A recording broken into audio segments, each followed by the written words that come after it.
Hello, আসসালামু আলাইকুম সবাইকে। ফায়তুজ বয়েজ ব্লগে শুভেচ্ছা। আশা করি আপনারা ভালো আছেন, আমিও ভালো আছি। তো এখানে খিচুড়ি রান্না করব। তো নিয়ে নিয়েছি মসুর ডাল, মুগের ডাল আর বুটের ডাল। হ্যাঁ, আমার ছেলেটা একাই সব কিছুতে হাত দেওয়া শুরু করে দিয়েছে, কিছু করার নেই। এখানে আমি বুটের ডাল সিদ্ধ করে নিচ্ছি, আর এটা এখন ভেজে নিব। আর হালকা দেখেন কি করছে, মানে ফিল্টারের পানিটাও নষ্ট করবে, ও খুলে নিবে। এখানে আমি মুরগি নিয়ে নিয়েছি, ফুল দিয়ে দিলাম। মুরগিটা খিচুড়িতে দিব। চাউলটা নিয়ে নিয়েছি, নিচ্ছি চিনি গুঁড়ার চাল নিচ্ছি। এই তো এখন সবকিছু ধোয়ার পারে। আমার ছেলেটাকে একটু রুমে রেখে আসি, তারপর কাজ করতে দিবে, না হলে কাজ করতে দিবে করছে। আর সবাই একটু লাইক, শেয়ার, সাবস্ক্রাইব করে দিবেন। আপনারা পাশে না থাকলে তো আমার চলবে না। আপনাদের তো আমার আপন মানুষ। আমি ডালগুলো ভেজে নিয়েছি, তারপর ঠান্ডা পানিতে এই যে রেখে দিলাম ডালটা। এখন 15 মিনিট থাকবে। 15 মিনিট রেখে দেবো ধুয়ে সুন্দর করে। আর তো দেখতে পাচ্ছেন চালটাও রেখে দিলাম। এখানে চিকেনটাও নিয়ে নিয়েছি, গুঁড়ো করে নিয়েছি। ডালটাও দিয়ে দিয়েছি ঠান্ডা পানিতে। আর এখানে বুটের ডালটাও হয়ে যাচ্ছে সিদ্ধ। এখন কড়াইতে আমি তেলটা দিয়ে দিয়েছি, পেঁয়াজটা ভেজে নিব মানে। আর এখানে চিকেন নিয়েছি, তো চিকেনের ভিতরে এখন আমি সব মশলা দিয়ে ম্যারিনেট করে নিব। এখানে আমি পেঁয়াজটা দিয়ে দিয়েছি, আর এখানে আমি পানিটা গরম হতে দিলাম। আর এই দিকে মরিচে আমি এখন মশলাটা দিয়ে দিয়েছি। পেঁয়াজ, আদা, রসুন, পেঁয়াজ দেয়নি বাটা, মানে আদা, রসুন, হলুদ গুঁড়া, মরিচ গুঁড়া আর একটু গরম মশলা দিয়ে দিয়েছি, লবণ দিয়ে দিয়েছি। এখন এটা ম্যারিনেট করে রেখে দেবো। আমার ম্যারিনেটটাও দেখতে পাচ্ছেন 5 মিনিট হয়ে গেছে, 10 মিনিট। তো এখন আমি এখানে আবার চালটাও সুন্দর করে, চাল ডাল সবটা ধুয়ে সুন্দর করে একটা বাটিতে রেখে দিয়েছি। 15 মিনিট ধরে এভাবে থাকবে। আর যা পর্যন্ত আমার পেঁয়াজটা লাল হচ্ছে, দেখতে পাচ্ছেন আমার পেঁয়াজটা লাল হয়ে গেছে, সুন্দর করে বাদামি কালার হয়ে যাচ্ছে। এখন এটাকে আমি তুলে নিব। তারপরে এই তেলেই আবার আমি মাংসটাও দিয়ে দিব। আমার পেঁয়াজটা হয়ে গেছে ভাজা, মাশাআল্লাহ সুন্দর হয়েছে। কিন্তু মোবাইলে একটু অন্যরকমই মনে হচ্ছে যে পড়ে গেছে বা কিছু, কিন্তু না, সবটাই সুন্দর হয়েছে, দেখতে পাচ্ছেন।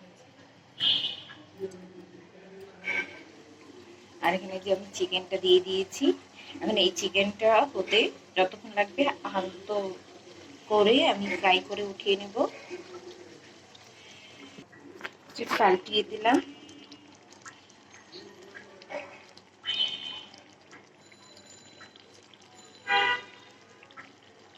এইভাবে করে আমি একটু হালকা একটু লাল করে তুলে নেব। আর জীবনে প্রচুর প্রচুর ঝামেলা আপনাদের কাছে চলে আসি একটু সময় পেলে আমাকে একটু সাপোর্ট করে দেবেন। এই যে টুকটাক কাজ করে সন্তানকে সামলানো প্রচুর ঝামেলা। ঘরে তো কি বলবো, পরেশানি এত, অস্থিরতা এত, কিছুতেই শান্তি পাচ্ছি না। হাজবেন্ডের শরীরটা প্রচুর খারাপ। এই তো সময় নিয়ে যাচ্ছে আমাদের ভালো মন্দ সময় জীবনে। আমি মাংসটা তুলে নিয়েছি। এবার পেঁয়াজ যেটা ছিল ভেজে রেখেছিলাম বেরেস্তা, সেটাও দিয়ে দিয়েছি। এখন আমি নেব গরম মশলা, 1 টেবিল চামচ নিয়ে নিয়েছি। এটাতে একটু সরিষা তেল দিয়ে দিব, মিক্স করে রেখে দিব। আর কোনো মশলা অ্যাড করবো না এটাতে। এখন এটাতে কেওড়া জল দিয়ে দিয়েছি 2 টেবিল চামচ। আমি পেঁয়াজটা লাল করে নিচ্ছি এটাতে।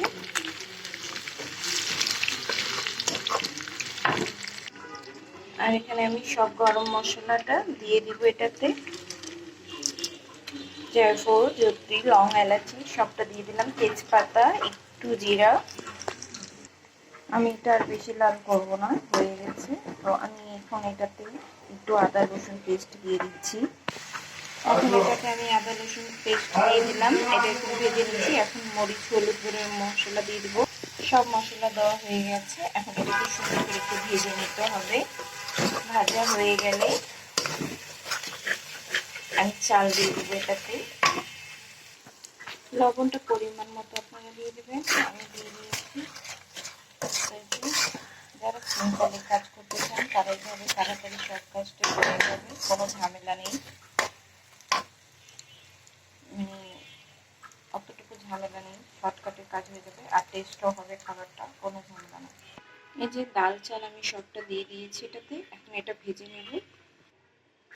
এই যে আমি এটা ভেজে নিচ্ছি। আমার ভাজা হয়ে গেলে আমি তুলে নেব আরেকটা পাতিলে, কারণ এটাতে তো হবে না। আমি একটু, যেহেতু আমার একটু গ্যাসটা কম, তাই আমি এটাতেই করে নিচ্ছি আগে। আর যখন গ্যাস আসবে তখন এটাতেই হয়ে যাচ্ছে। তো আমার পাতিলে আমি দিয়ে দেবো। আর এখানে তো গরম পানি করে নিয়েছি, খুব তাড়াতাড়ি হয়ে যাবে।